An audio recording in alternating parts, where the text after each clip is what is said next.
Could you tell us a little bit about your journey, sir?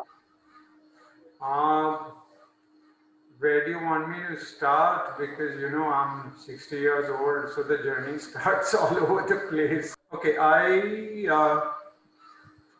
like most middle class Indians growing up in the 60s and 70s, was reasonably fond of films and Rajesh Khanna and Amitabh Bachchan and all that kind of stuff.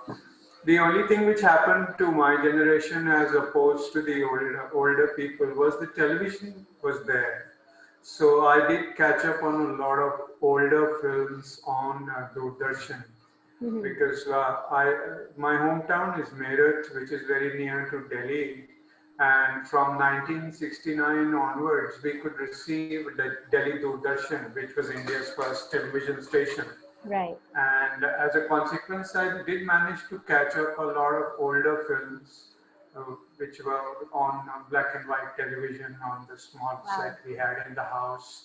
But basically, what that meant was that I could discuss it with my parents about what they liked about the film and what I felt about the films, and sort of started getting interested. Then I joined the Film Institute. I studied film editing in 1978 to 82. Wow. I worked in Bombay for a while, mainly on a film called Jaane Bhi Do Yara as an assistant editor. Wow. Oh my God, that is amazing. If you watch the film carefully, I acted in one scene also because they ran out of extras. So you see me with Nasiruddin Shah, and I'm credited as an actor in Oh the film. wow. That is a classic. So, That film is a classic. there's a scene with Pankaj Kapoor and there's Nasir commenting on how ordinary people have no say in life. Oh And yeah. Nasir and I are standing on top of a building, Bombay's then tallest building. And there are crowds of people walking behind in the background. When I got an offer to start a television station in Uganda, in Africa, Wow. which is in Central Africa.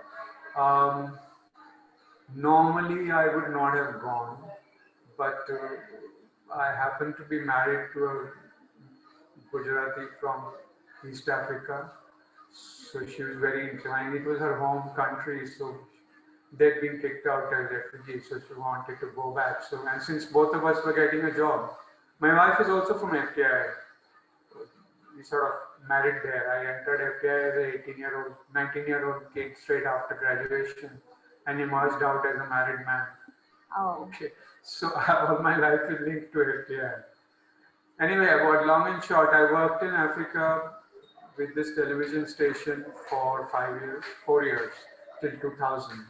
And then we shifted to Nairobi and started doing our own films. I done everything there because that's a small market, you couldn't specialize. So everything from documentaries to ads to a feature film to television programs and everything. So then I came back to India in 2013 and I decided to spend some time looking after my elderly mother. And came back to Meerut and I thought I'd spend a couple of years just looking after her because she was already 86. And as it turned out, I got terribly busy both teaching and making documentaries. And the culmination of that was that in July 2016, I landed up in FTI as the Dean of a Film Wing. Um, Effectively, the most the person with the least teaching experience.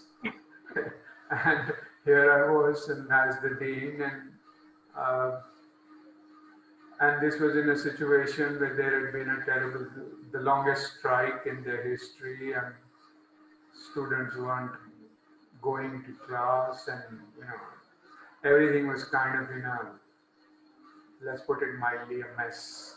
Okay. Like you said that your life has mostly been working not in the education sector in terms of films, but like Yeah, practically working with filmmaking. So how do you think yeah. these two are related now that you're in the education part of the industry? So how do you think it's evolved, or from when you were in FTII and from what now it's happening? So what's the change that you've seen? See,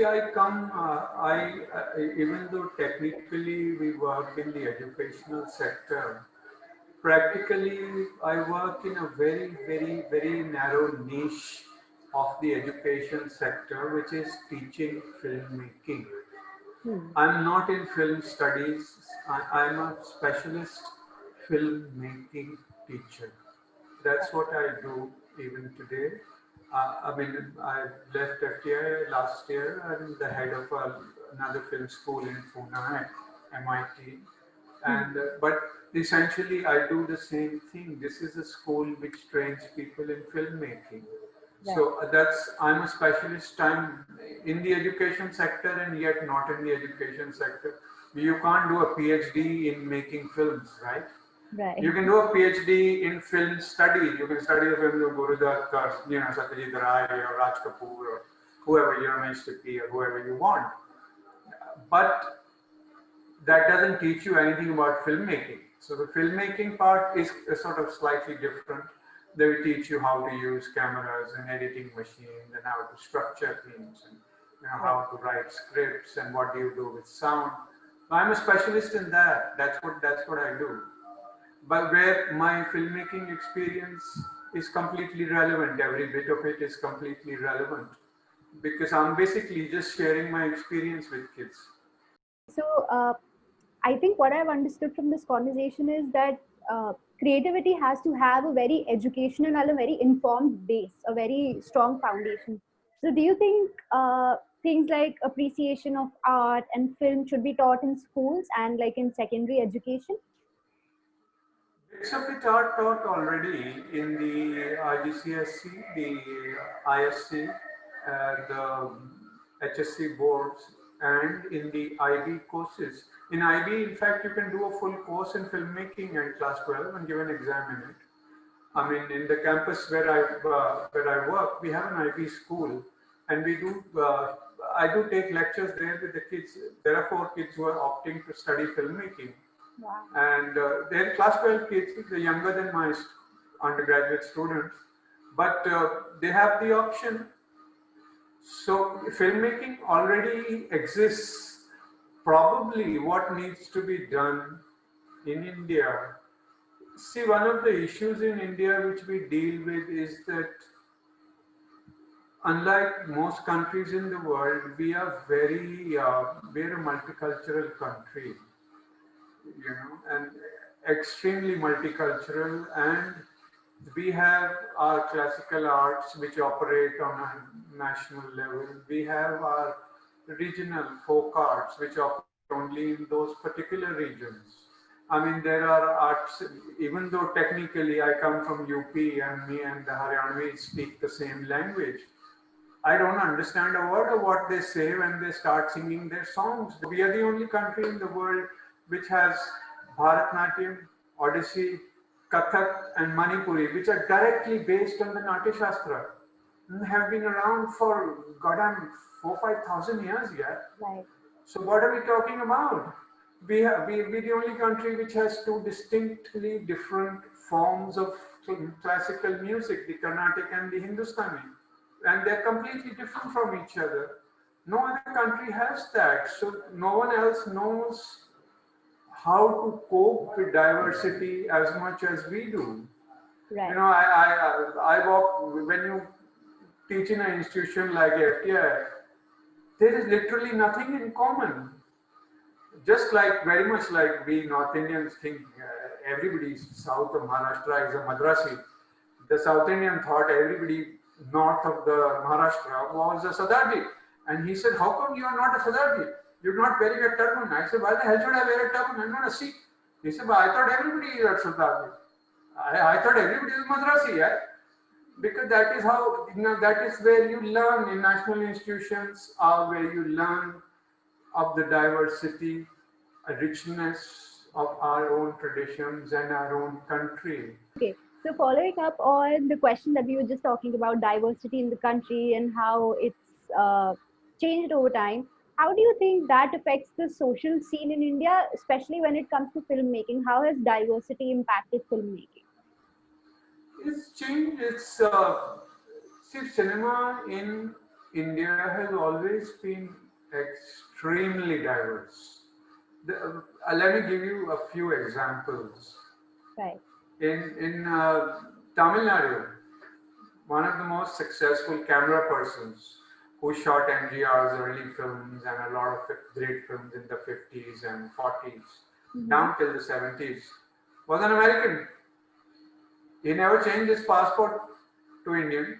He was a white American who spoke Tamil, and nobody cared a damn. Or Wow. my dear friend Tom Alter. Tom, his family is from America once upon a time, but they've been in India for 100 years. I mean, in fact, I remember my wife saying to me and another friend when Tom came to my house and saying that, Tom speaks better Indian Urdu than you fellows do. Wow, which, that's which incredible. So I That's called up Tom and I said, "यार picture कर ले." He said, "पैसे हैं नहीं?" I said, "नहीं है, तू बस आ जा कर." So he came and did it. wow, that must be some memory when you reflect on all of those things, all of the adventures you had as a filmmaker. How do you feel about that? See, in cinema and in the arts in general, every project you start from point zero. You assume that you know nothing and nothing exists, and then from there you build things, and every project becomes different. I mean, but I did a film for Ministry of External Affairs with a friend of mine on India-Africa relations. Mhm. And when we were going around shooting in 6 countries all over Africa, it was a very different adventure from doing a film on aging. When I was taking care of my mother, I got very concerned with aging and how we dealt with aging in India. And I did a documentary on that for PSBT and Doordarshan. Now, obviously, my wife used to say that's a home movie because you couldn't talk to people about their experience of being old without them appearing to criticize their families and this and that. Right, that's So true. now, how do you do that? So I had to talk to people who were almost family members to me, who had known me since I was a kid and who hence trusted me that I would not violate their trust and I would keep their words in a certain context. Right. And then I could do it. Now that to me was a film which was shot entirely in Meerut. I could go home to give my mother lunch every day because she would wait for me. She was all of 87. And every film has a different set of adventures. You can't, so you can share stories on every adventure. And at the same time, beyond the fact that you did manage to make a film, there is nothing in common. Right. You know, every experience is different. I can tell you a few hundred stories of Jani Vidya or any other film which I've worked on because every day is an adventure in this business. That's for sure. So finally, my last question to you would be, what is one piece of advice that you would give to young filmmakers who are starting out in such a politically and socially sensitive atmosphere? See, every atmosphere is for an artist is going to be politically and culturally sensitive. Okay, and no one atmosphere is better or worse than the other. So let's not worry about that. The main issue for an artist always is how do you communicate what is inside of you with an audience that exists outside of you? And how do you, if you need to find the money to do it, then how do you find the money to do that kind of thing? If you can do it on your own for some lucky reason, then how do you do it? How do you create, number one, and how do you get across your creation to an audience that wants to see it? Those are the challenges which human beings have always had. That is why in India we believe that jungle mein mor nacha kisne dekha.